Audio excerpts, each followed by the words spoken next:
Dice así la palabra del Señor, versículo 14. Pues vosotros, hermanos, vinisteis a ser imitadores de las iglesias de Dios en Cristo Jesús que están en Judea, porque también vosotros padecisteis los mismos sufrimientos a manos de vuestros propios compatriotas, tal como ellos padecieron a mano de los judíos, los cuales mataron tanto al Señor Jesús como a los profetas, y a nosotros nos expulsaron y no agradan a Dios, sino que son contrarios a todos los hombres, impidiéndonos hablar a los gentiles para que se salven, con el resultado de que siempre llenan la medida de sus pecados. Pero la ira ha venido sobre ellos hasta el extremo. Cada vez que nosotros escribimos una fecha, tenemos que reconocer el impacto de Jesús en la historia. Porque en una buena parte del planeta Tierra, el tiempo se divide en antes de Cristo y después de Cristo. Así que cada vez que tú escribes una fecha, estás obligado a recordar la importancia de Jesús.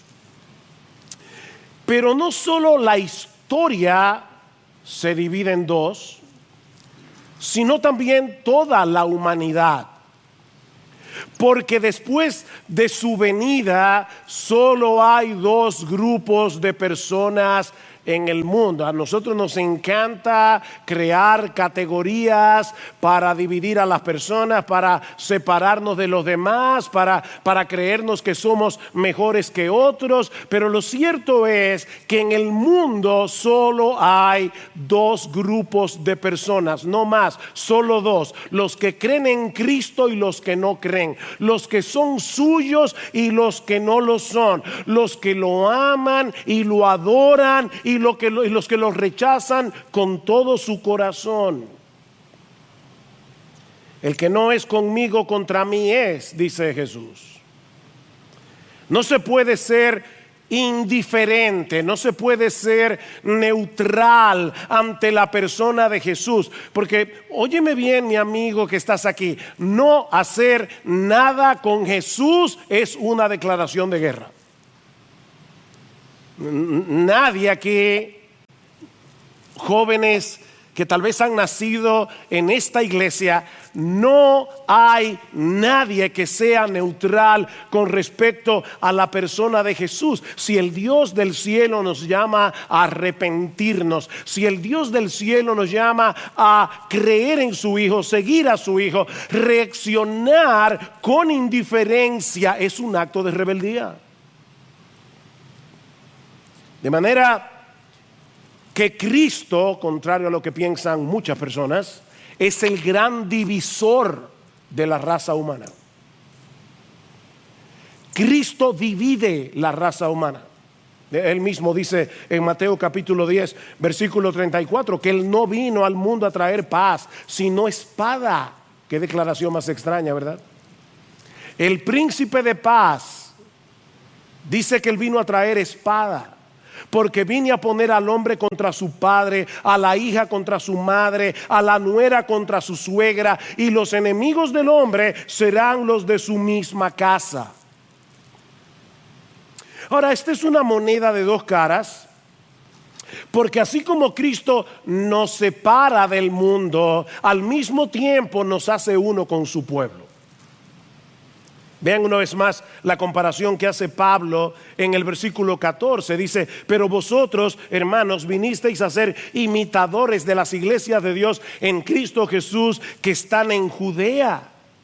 La iglesia en Tesalónica estaba compuesta mayormente por gentiles, es decir, por personas que no eran judías. Las iglesias en Judea estaban compuestas prácticamente en su totalidad por personas judías, y sin embargo Pablo los describe exactamente de la misma manera. Noten el versículo 1, Pablo, del capítulo 1, Pablo, Silvano y Timoteo, a la iglesia de los tesalonicenses, en Dios Padre y en el Señor Jesucristo. ¿Se dieron cuenta la similitud? Las iglesias de Dios que están en Judea están en Cristo Jesús. Bueno, la iglesia en Tesalonicense está en Dios y Padre y en el Señor Jesucristo. En otras palabras, mis amados hermanos, la iglesia en Tesalónica, compuesta mayormente por gentiles, y las iglesias de Judea, compuesta mayormente por judíos, compartían la misma identidad. El trasfondo racial, el trasfondo cultural, el trasfondo socioeconómico no es lo que ahora nos define. Lo que nos define es el hecho de estar en Cristo. En Cristo. Y eso nos lleva, mis hermanos, a la primera enseñanza que podemos extraer de este pasaje y que no es del todo evidente en una primera lectura.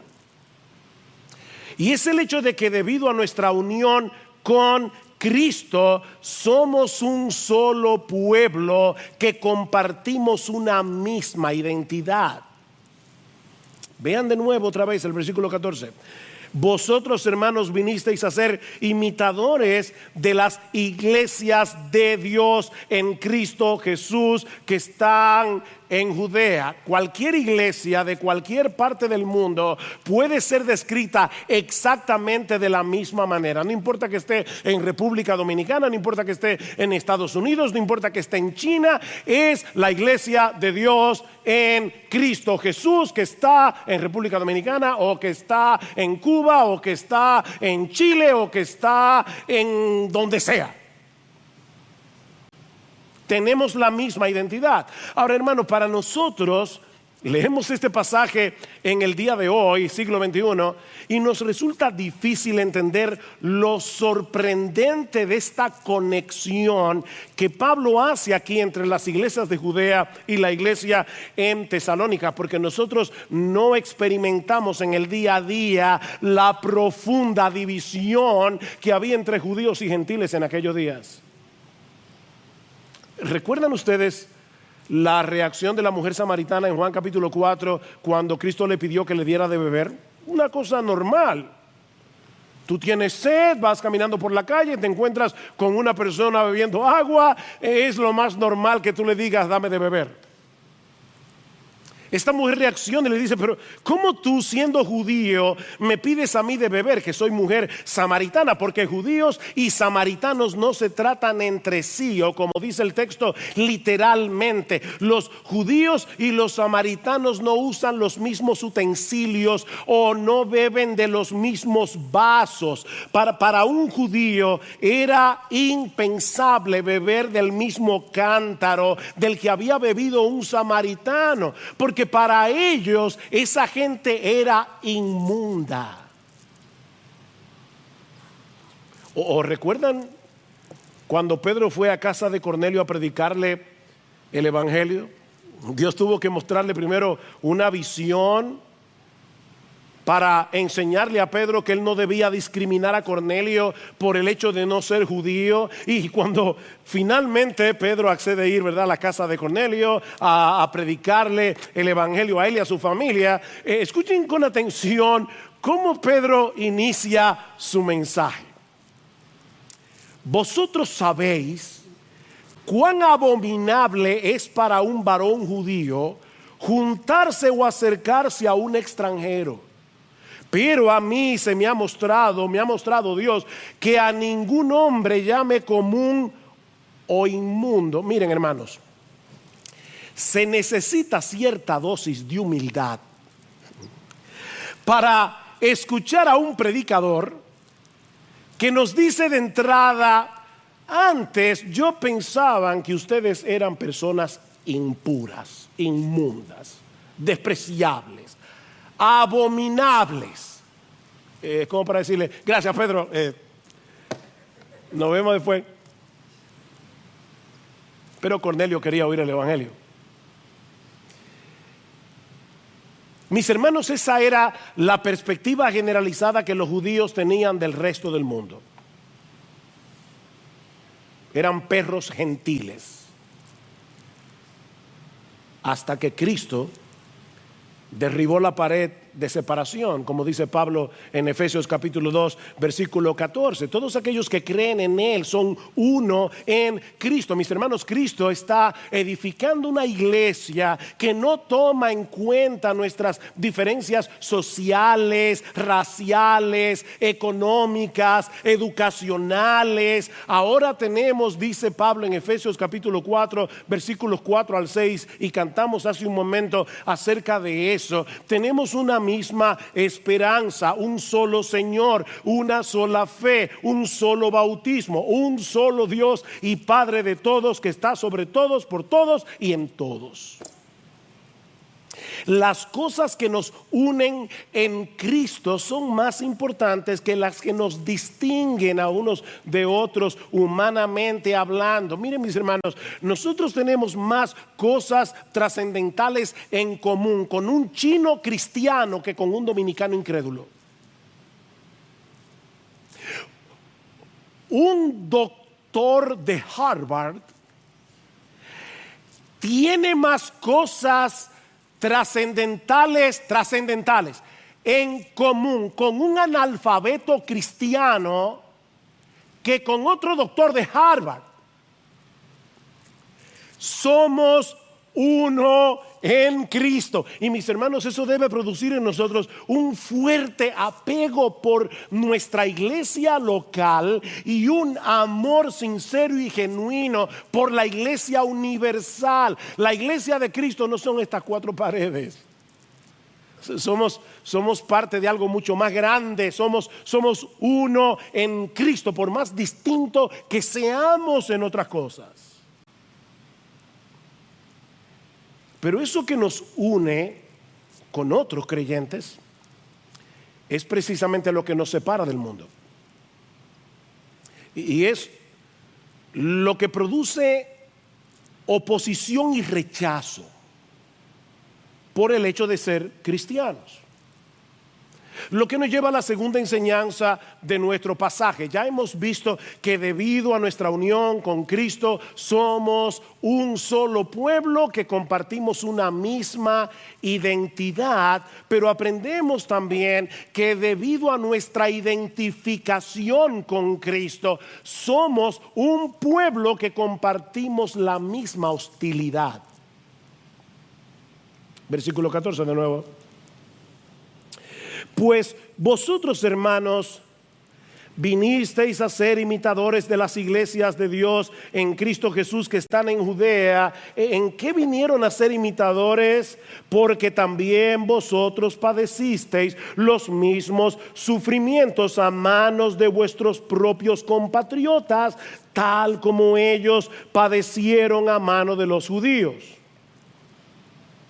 Todas las iglesias de Cristo, las verdaderas iglesias de Cristo, independientemente de la denominación, independientemente del país donde estén, nos parecemos en varias cosas. Mira, cuando tú vas a una verdadera iglesia, y puede ser que la forma de alabanza sea distinta, puede ser que hayan cosas que no sean exactamente como la practican en tu iglesia, pero cuando tú vas a una verdadera iglesia del Señor Jesucristo, tú te sientes identificado. Hay cosas importantes en común, y una de ellas es que todas experimentan rechazo y oposición. Los creyentes en Tesalónica estaban experimentando de parte de sus compatriotas lo mismo que los creyentes de Judea estaban experimentando de parte de los judíos, porque la oposición contra los cristianos no es circunstancial, no es regional, es mundial. Es mundial, aunque obviamente no siempre será en la misma medida, no siempre será con las mismas manifestaciones. No es lo mismo ser un cristiano en República Dominicana que ser un cristiano en Corea del Norte. No es lo mismo. Yo no estoy diciendo eso. Pero el Señor nos advirtió en varios lugares, Juan 15 por ejemplo, si el mundo os aborrece, Sabed que a mí me ha aborrecido antes que a vosotros. Si fuerais del mundo, el mundo amaría a los suyos, pero porque no sois del mundo, antes yo os elegí del mundo, por eso el mundo os aborrece. Habitamos en el mismo mundo, pero ahora pertenecemos a otro reino. Tenemos otro Señor, otro amo, otro dueño. Nos regimos por motivaciones y valores distintos y eso crea problemas. Pablo le dice a Timoteo en su segunda carta que todos, subrayen eso, todos los que quieren vivir piadosamente en Cristo Jesús padecerán persecución. Nota, mi hermano, que Pablo no dice algunos, Pablo no dice la mayoría, Pablo dice todos los que quieren vivir piadosamente en Cristo Jesús padecerán persecución. La única manera en que un creyente puede evitar esa persecución es esforzándose por parecerse al mundo lo más posible. Pero todos los que quieren vivir piadosamente en Cristo Jesús padecerán persecución. Eso es inevitable. Capítulo 3, versículo 3. Pablo dice: yo les escribí esto a fin de que nadie se inquiete por causa de estas aflicciones, porque vosotros mismos sabéis que para esto hemos sido destinados. Ustedes saben eso, yo se lo dije cuando estaba allá, que vamos a ser perseguidos.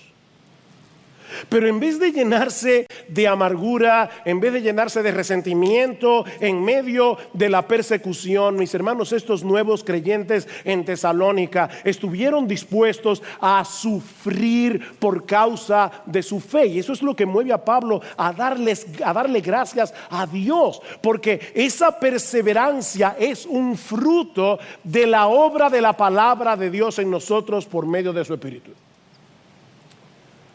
Y ahora vamos a tener que conectar el versículo 13 con el 14. Lo estudiamos hace 3 domingos atrás. ¿Qué dice el versículo 13? Por esto también nosotros sin cesar damos gracias a Dios de que cuando recibisteis la palabra de Dios que oíste de nosotros, la aceptasteis no como la palabra de hombres, sino como lo que realmente es la palabra de Dios, la cual también hace su obra en vosotros los que creéis. Como Pablo sabía que la palabra de Dios estaba obrando en los tesalonicenses, precisamente por el hecho de que ellos estaban perseverando en medio de la persecución. Versículo 14: pues vosotros, hermanos, yo sé que la palabra de Dios está obrando en ustedes y por eso le doy gracias a Dios, y la razón es porque vosotros, hermanos, vinisteis a ser imitadores de estas iglesias en Judea que estaban siendo y están siendo perseguidas. Lo que Pablo está diciendo aquí es algo como esto: mis hermanos, yo sé que la palabra de Dios está obrando en ustedes. Yo lo sé, porque están dispuestos a sufrir por Cristo, porque están dispuestos a permanecer aferrados a su Señor en medio de la aflicción, manifestando el gozo del Espíritu Santo. No olviden el capítulo 1, versículo 6, porque nosotros estudiamos una carta en la iglesia y nos pasan meses entre un texto y otro, pero esta fue una carta que ellos leyeron como una carta. ¿Y cómo se lee una carta? Ustedes leen una carta, una hoja hoy, otra hoja mañana y otra hoja pasado mañana, o ustedes leen la carta entera. Bueno, ellos leyeron la carta, y ¿saben lo que dice esta carta un poco antes en el capítulo 1, versículo 6? Y vosotros vinisteis a ser imitadores de nosotros y del Señor, habiendo recibido la palabra en medio de mucha tribulación, con el gozo del Espíritu Santo. Y si estuvieron atentos a la lectura de Salvador al principio, En la segunda carta, en el capítulo 1, en el versículo 3, Pablo dice: siempre tenemos que dar gracias a Dios por vosotros, hermanos, como es justo, porque vuestra fe aumenta grandemente y el amor de cada uno de vosotros hacia los demás abunda más y más, de manera que nosotros mismos hablamos con orgullo de vosotros entre las iglesias de Dios, por vuestra perseverancia y fe en medio de todas las persecuciones y aflicciones que soportáis. ¿No es verdad, mis hermanos, que muchas veces cuando estamos en medio de una aflicción nos aislamos de la gente? Tendemos a ser individualistas. Estos creyentes experimentaron todo lo contrario. Ellos estaban siendo perseguidos, estaban en medio de mucha aflicción. ¿Y qué estaba pasando entre ellos? Dice: el amor de cada uno de vosotros hacia los demás abunda más y más. Y Pablo dice: yo le doy gracias a Dios. Como dice Ligon Duncan, Pablo mira a estos creyentes de Tesalónica manteniendo su fe en medio de una intensa persecución, y eso despierta su gratitud hacia Dios. Te doy gracias, Señor, porque el evangelio es tan real en sus vidas que están dispuestos a sangrar por él. Y eso es solo una obra del Espíritu Santo. Eso no es natural. Miren, mis hermanos, y yo me sentí muy amonestado, honestamente, esta semana, viendo otra vez esta actitud de Pablo de dar gracias por otros. Mis hermanos, nosotros debemos tener ojos para ver la obra de Dios en las vidas de nuestros hermanos que sufren y que sufren bien, y darle gracias a Dios por lo que Él está haciendo en esos hermanos. Y miren, no tiene que ser algo tan dramático como morir en una hoguera. Hay creyentes aquí que son rechazados por sus familiares incrédulos por el mero hecho de ser cristianos, y aún así no reniegan de su fe. Hay hermanos aquí que no han podido seguir escalando en su empresa, no pueden seguir escalando. ¿Saben por qué? Porque rehúsan comprometer su integridad. Gloria a Dios por esos creyentes. El Espíritu Santo está obrando allí. Hay algo que el Espíritu de Dios está haciendo. Hay jóvenes aquí, jóvenes que son burlados en los colegios, en las universidades, porque ellos deciden ir en contra de la corriente, porque ellos tienen pantalones como para comportarse como cristianos en medio de una generación que parece haber perdido la brújula moral.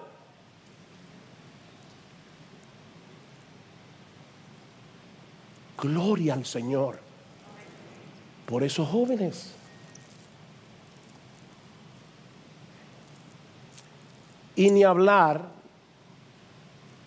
de los cristianos y misioneros que están en otras partes del mundo enfrentando un montón de dificultades y poniendo en riesgo sus vidas por causa del Señor. Esta misma semana, en el culto de oración, estuvimos orando por una pareja en Laos que recién se convirtieron al Señor. Y el padre de ella era un hombre sumamente influyente en la comunidad. Y cuando este hombre se enteró de que su hija y el esposo, su yerno, se habían convertido, comenzó a presionar para que ellos volvieran a sus ídolos. Y como ellos rehusaron volver a su antigua idolatría, este padre incrédulo influyó en la comunidad para que le quitaran todos sus bienes.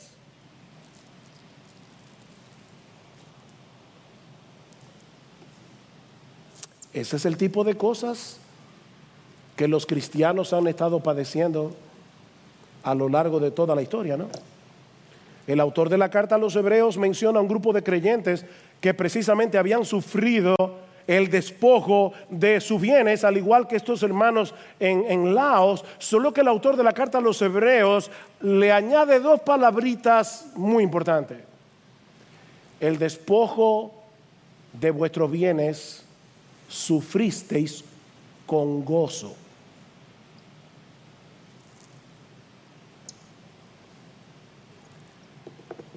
Ponte ahí, en esos pantalones. Te lo quitaron todo por causa de Jesús. Y tú eres capaz de decir, amén. Cristo es más valioso que todo eso. ¿Ustedes recuerdan a Pablo y a Silas en Filipos? Dice que en Hechos 16, 23, que después de haberlos azotado mucho, dice el texto, y después de llevarlos al calabozo que estaba en el interior, miren, una cárcel, yo tuve la oportunidad de ir a una cárcel en Roma, la cárcel Mamertina, donde probablemente estuvo el apóstol Pablo. Miren, una cárcel en aquellos días, en el piso más de arriba, era horrible. A Pablo y a Silas lo pusieron en la cárcel de más adentro, encadenados.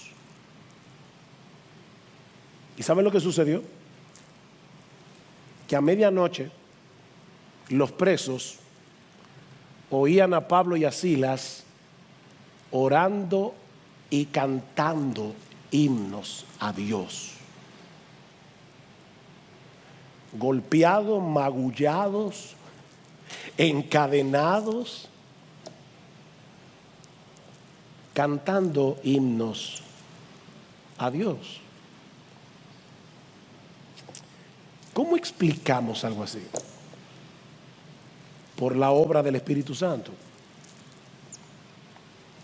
Es el Espíritu Santo el que actúa en nosotros la fe. Él es que obra la fe para esperar en las promesas de Dios reveladas en su palabra. Es el Espíritu Santo el que hace viva la palabra en nuestro corazón, dándonos certeza de que Dios nos ama, dándonos certeza de que ni una sola de sus promesas quedarán sin cumplimiento. No olviden el contexto. Pablo está dando gracias al Señor porque cuando ustedes recibieron la palabra de Dios que oíste de nosotros, la recibisteis no como palabra de hombres, sino como lo que es en verdad la palabra de Dios. De manera que cuando estos hermanos oían, el Señor es mi pastor, nada me faltará, en lugares de delicados pastos me hará descansar, ellos sabían, esa es la palabra de Dios, porque a los que aman a Dios todas las cosas les ayudan a bien. Esto es palabra de Dios.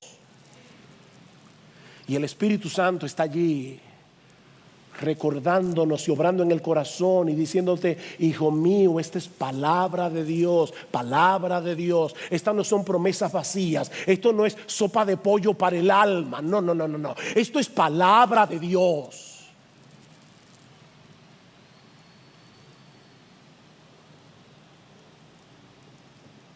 Y el Espíritu Santo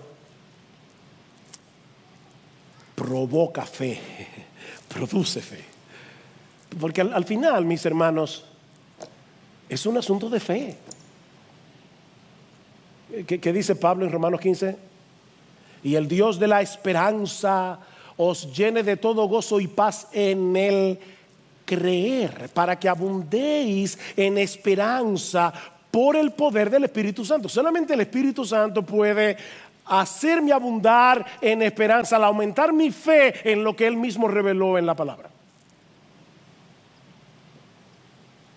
El Espíritu Santo nos llena de esperanza en el dolor, alimentando nuestra confianza en Dios, por lo que sabemos de Él, de nuestro Padre, en su palabra. Pero sobre todas las cosas, el Espíritu Santo es el que abre los ojos de nuestro entendimiento para que seamos capaces de ver la gloria y hermosura de nuestro Señor Jesucristo. Mis hermanos, Él es tan glorioso, Él es tan hermoso, Él es tan maravilloso que vale la pena sufrir por el gozo y el deleite de conocerlo a Él.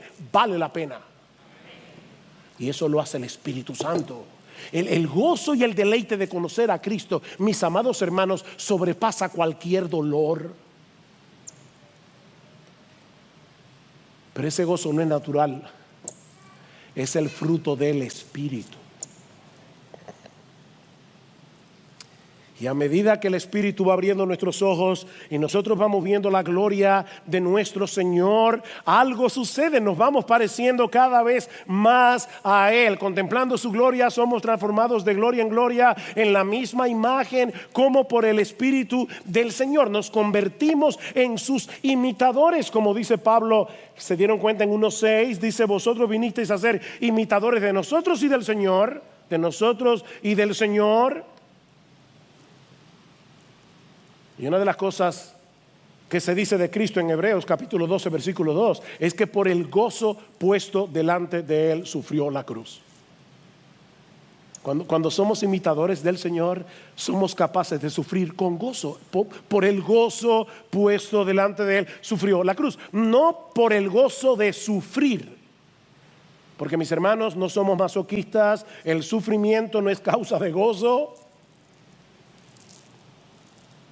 Cristo sufrió la cruz con gozo por dos razones.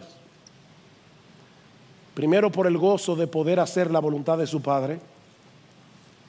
Y dos, por el gozo de salvarte a ti. Y a ti, y a ti, y a ti, si eres creyente. Wow.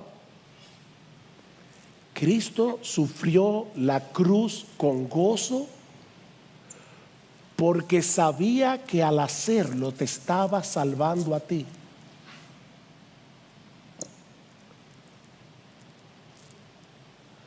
Así que al reaccionar de este modo, en medio de su aflicción, estos creyentes en Tesalónica estaban imitando a los misioneros que les llevaron el Evangelio, estaban imitando a los hermanos de Judea, y todos a su vez estaban imitando a Jesús, al que tú y yo también tenemos que imitar, en ese sentido. Bueno, en todo sentido. Pero ahora Pablo quiere hacerles ver el porqué de ese sufrimiento. Mis hermanos, ¿qué es lo que está detrás de esa persecución, de ese rechazo, de esa oposición del mundo hacia los cristianos? ¿Qué es lo que hay detrás? Versículo 15. Dice: ustedes están padeciendo de sus compatriotas lo mismo que ellos padecieron a mano de los judíos, los cuales mataron tanto al Señor Jesús como a los profetas, y a nosotros nos expulsaron y no agradan a Dios, sino que son contrarios a todos los hombres, impidiéndonos hablar a los gentiles para que se salven, con el resultado de que siempre llenan la medida de sus pecados.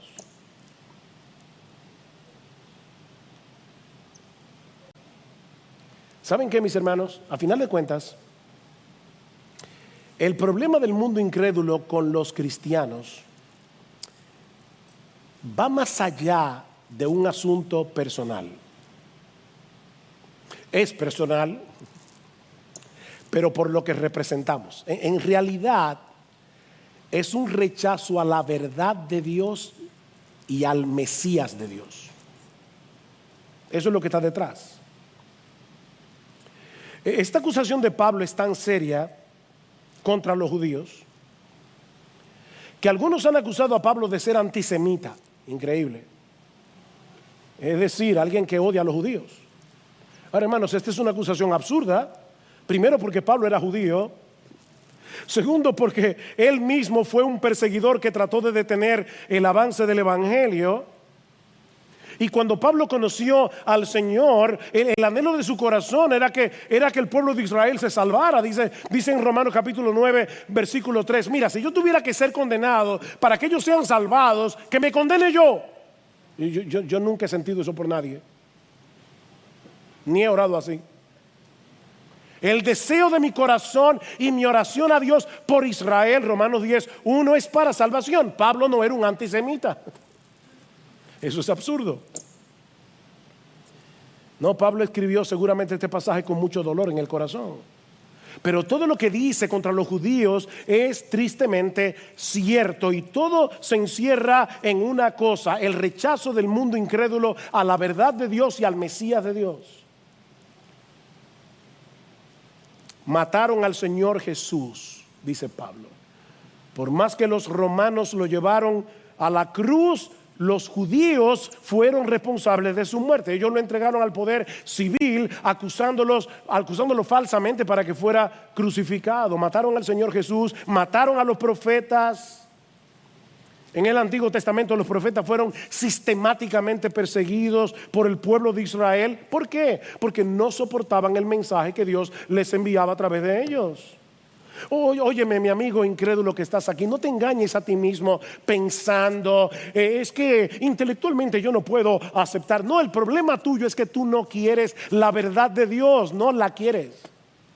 Porque la verdad de Dios te recuerda que tú eres un pecador. La verdad de Dios te recuerda que tú no eres tan grande como tú crees que tú eres, que tú no eres tan bueno como tú crees que tú eres, que solo hay un Dios, un solo rey, y se llama Jesús, no eres tú.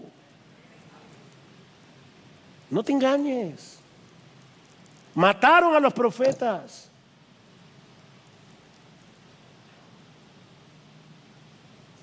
Expulsaron a los misioneros cuando les llevaron el evangelio. Dicen en Hechos 17:5 que los judíos, llenos de envidia, oigan esto, llenos de envidia, llevaron a algunos hombres malvados de la plaza pública, organizaron una turba y alborotaron la ciudad. Y es por eso que Pablo los acusa nada más y nada menos que oponerse a todos los hombres. ¿Lo vieron en el versículo 15? No agradan a Dios, sino que son contrarios a todos los hombres. ¿Saben lo que Pablo está diciendo aquí? Que son enemigos de la humanidad. Wow. ¿Saben por qué son enemigos de la humanidad? Porque están impidiendo la predicación del evangelio, que es lo único que puede salvar al pecador.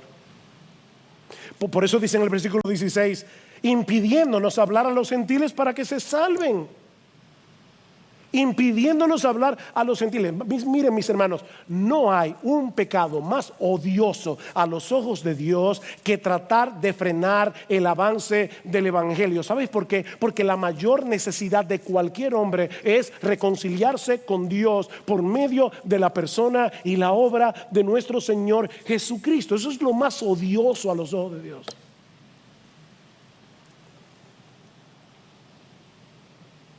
Cristo en Mateo 23 dice, ay de vosotros.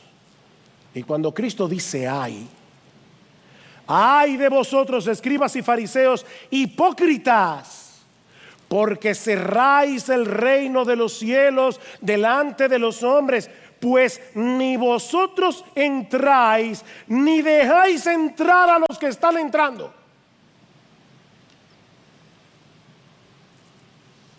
Wow. Y un poco más adelante, Cristo dice, ustedes llenan la medida de la culpa de vuestros padres. ¿No es muy similar a lo que dice Pablo aquí? Dice, impidiéndonos hablar a los gentiles para que se salven, con el resultado de que siempre llenan la medida de sus pecados.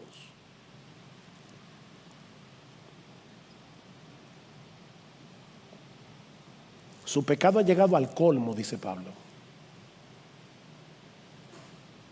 A tal punto que la ira de Dios, dice él, versículo 16, ha venido sobre ellos hasta el extremo.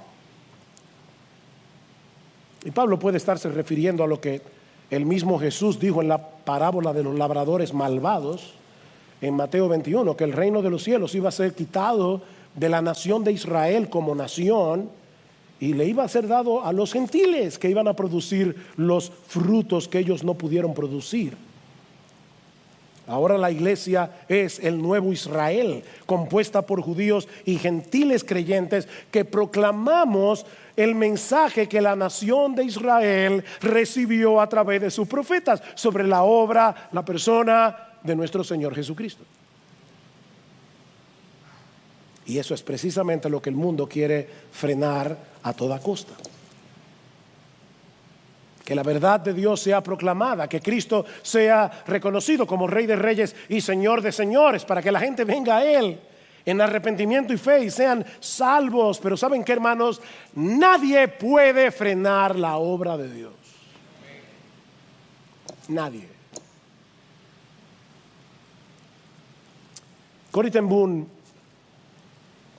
aquella mujer cuya familia escondió judíos para librarlos de los nazis durante la Segunda Guerra Mundial, fue llevada junto a su hermana Betsy a un campo de prisioneros horriblemente inhumano, a Ravensbrück. El cuartel en el que las encerraron estaba sobrepoblado, mucha gente, pero lo peor es que estaba infestado de pulgas. La mañana en que llegaron, leyeron juntas Primera Tesalonicenses, capítulo 5, 16 al 18. Estad siempre gozosos, orad sin cesar y dad gracias en todo. Así que Betsy le dice a Corrie: ven, vamos ahora a dar gracias por cada aspecto de este nuevo alojamiento. Corrie ten Boom admite que al principio ella no quería. ¿Cómo le voy a dar gracias a Dios por las pulgas? Pero su hermana seguía insistiendo. Aquí dice: dad gracias en todo. Finalmente, Corrie accedió. A medida que pasaban los meses, ellas se sorprendían porque comenzaron a realizar un estudio bíblico en las barracas. La gente comenzó a venir, empezaron a orar, y lo que las sorprendía era que los guardias no interferían, las dejaban tranquilas. ¡Qué raro! Más tarde descubrieron que la razón por la que los guardias no interferían era por las pulgas. No querían ser infestados. Porque Dios tiene muchas formas creativas de glorificar su nombre y de expandir el evangelio.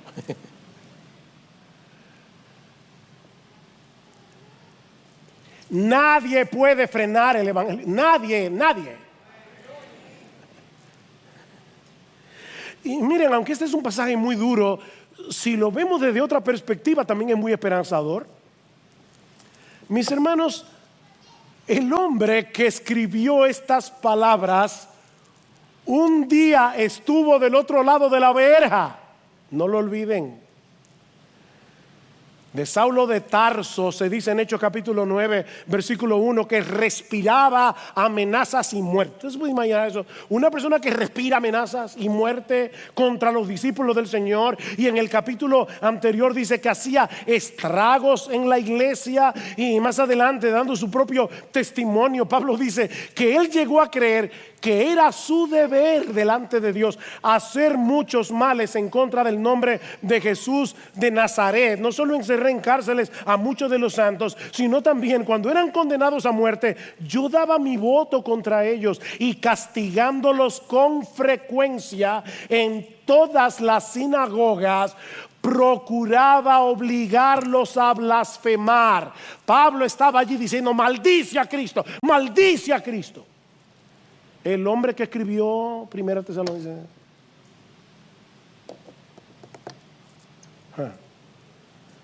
¿Qué Dios tenemos nosotros? Pablo odiaba a Cristo y a los cristianos con cada fibra de su ser. Pero mis hermanos, no existe un ser humano en el mundo que pueda oponerse al llamado eficaz del Espíritu Santo. No lo hay. La gracia de nuestro Dios es todopoderosa y vence cualquier obstinación.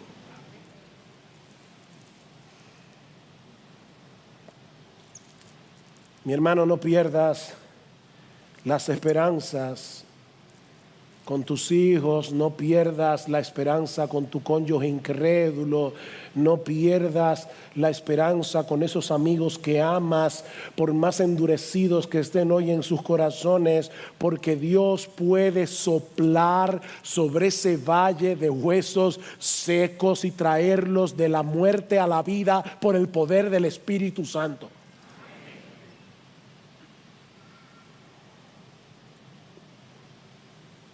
Y no tienes que irte muy lejos para ver un ejemplo de ese poder en acción. Mírate en el espejo.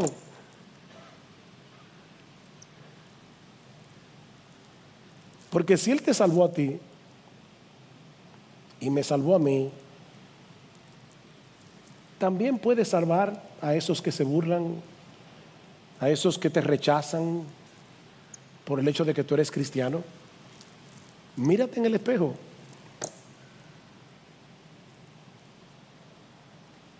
Ahora, no olvides que ese Dios que salva lo hace a través de la predicación del Evangelio.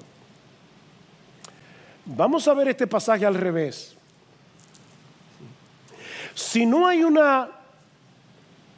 algo más odioso para Dios que frenar la predicación del Evangelio, que hablemos de Cristo a los perdidos, entonces yo supongo que no puede haber nada más valioso a los ojos de Dios, algo que traiga más alegría y gozo a su corazón, que hagamos precisamente eso.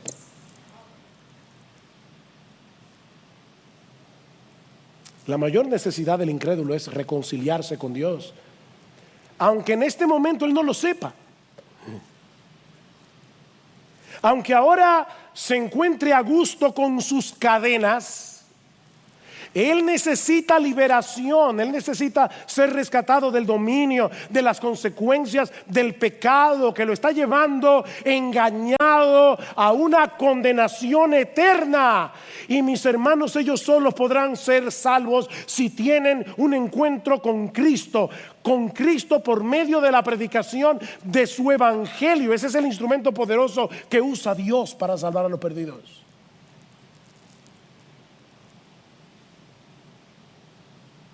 Oh, mi hermano, no dejes de hablar de ese Cristo que tuvo misericordia de ti y que te trajo a salvación por el poder de su Espíritu Santo, porque Él puede salvar a otros por medio de tu predicación.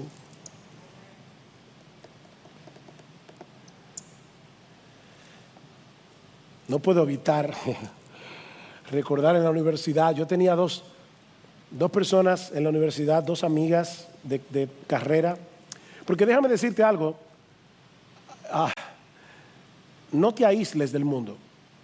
Nosotros somos sal de la tierra, luz del mundo. Hay una diferencia enorme entre ser complaciente con el mundo, entre ser un mundano y estar en el mundo, dando testimonio de la gracia de Dios en Cristo.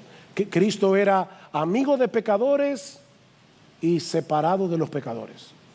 La Biblia dice las dos cosas. Y yo recuerdo que yo tenía dos amigas de carrera.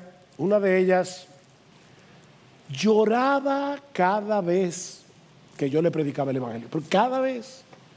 Y yo le decía a mis amigos, les decía a Gloria sobre todo, yo creo que fulana va a ser, yo como nuevo creyente en mi romanticismo, ella va a ser la primera persona que se va a convertir a través de mi predicación. Y esta muchacha tenía una amiga que parecía un blog de 8. Ustedes saben lo que era un blog de 8. Y yo siempre pensaba, fulana se va a convertir, pero esta otra es tan dura. Final de la historia.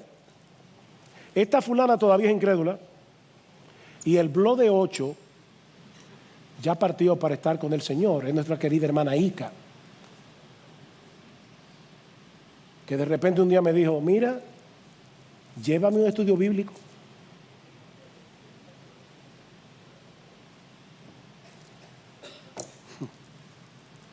El blog de 8. La gracia la derritió. Así que no dejes de hablar de Cristo, no dejes de hablar de Cristo. Y mira, cuando te rechacen, cuando se burlen de ti, ni se te ocurra sentir autocompasión. Ni se te ocurra. Mira en esa burla el reflejo de tu propia dureza cuando tú no eras cristiano. Y por el poder del Espíritu, regocíjate en la obra que Cristo hizo en ti de pura gracia para cambiar tu corazón de piedra en un corazón de carne.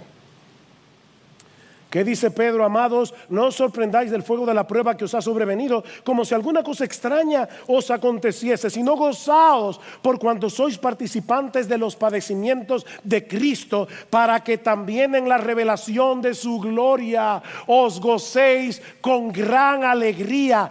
Si sois vituperados por el nombre de Cristo, sois bienaventurados, porque el glorioso Espíritu de Dios reposa sobre vosotros. Es precisamente en ese momento que el Espíritu Santo viene con poder a animarte, a fortalecerte, a fortalecer tu fe, a recordarte la palabra, a recordarte que Dios te ama, a recordarte sus promesas. Bienaventurados sois. Pero no quiero terminar sin hacer una pregunta a las personas que nos visitan. Mi amigo, ¿en cuál de los dos bandos estás tú? ¿A cuál de los dos reinos tú perteneces? Porque si Cristo no es tu rey, tu amo, tu Señor, tú estás en el reino equivocado. Un reino que ya fue vencido hace 2000 años y cuyos súbditos van camino a una condenación eterna si mueren en sus pecados. Mi amigo, en todo el universo hay un solo rey legítimo y se llama Jesús. Un rey que tiene plena autoridad para decidir el destino eterno de los hombres. Y Él te ofrece hoy perdón y reconciliación. Si vienes a su trono de gracia clamando por misericordia, confiando únicamente en Él. Él es el único rey que siendo el Dios de gloria, estuvo dispuesto a humillarse hasta lo sumo, pagando con su propia vida la deuda eterna de los suyos, muriendo por ellos en una cruz. ¿Qué rey hay como nuestro rey? Él es el único rey en todo el universo que de verdad gobierna a favor de su pueblo, que solo procura nuestro bien, nuestro verdadero bien, aquí y por toda la eternidad. Y todavía, mi amigo, las puertas de su reino están abiertas para ti, siempre que vengas en arrepentimiento y fe.